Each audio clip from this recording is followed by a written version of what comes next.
Alright, everybody, welcome back. So, today we are gonna be learning how to color with very cheap pencils because believe me, these ones are going to be cheap. This is going to be a really short tutorial, so I hope you can stick around to the end.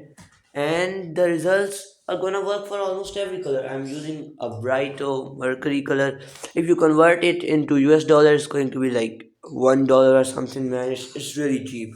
Yeah, the point I'm trying to make is that, and the amount of artworks and like the quality of artworks you can make is this level. Like, this is the level of artworks I'm doing just by using those cheap colors. So yeah, let's get right into it. One of the most important concepts of when coloring will be, of course, blending, at least in my opinion. So how can we blend?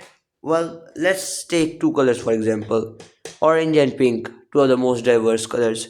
On this side, let's take pink and put a sample of it down, and on right beside it, let's put orange. Let me zoom in so you can see a bit better.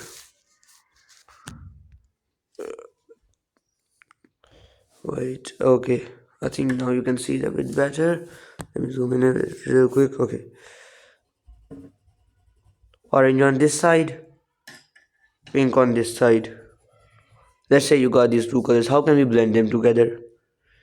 Let's start by making a bit more extreme of this color over here and slowly making it lighter until we get here. Just don't make it too dark on this end. We got this blending over here, and then of course let's take our other color as well and just slowly even overlap it on the other color a bit.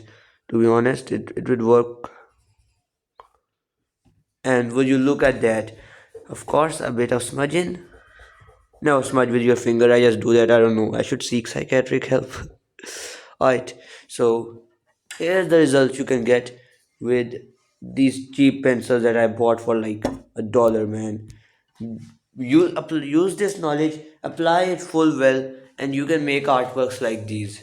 Believe me, it's literally that easy. The most important concept you're gonna ever learn will be blending. Do that correct, and you'll have artworks that looks like. Of course, I don't wanna flex them again. You're gonna have artworks that look like those every time you draw. I hope this helped you. Bye bye.